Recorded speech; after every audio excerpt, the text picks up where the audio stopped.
hea meel kohtuda teie kõigiga, kallid kolleegid, kallid sõbrad, ehitajad, külalised.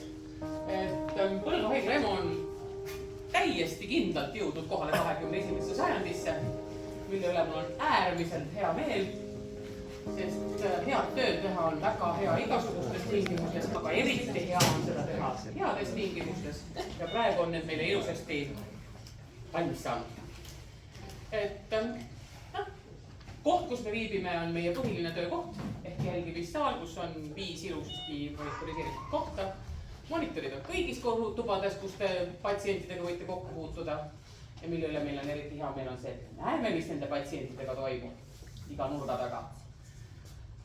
Ja siis muud kui, et vaadake, nautige, uudistage, kui teil on küsimusi, olete alati oodatud küsima ja ilusat pidu!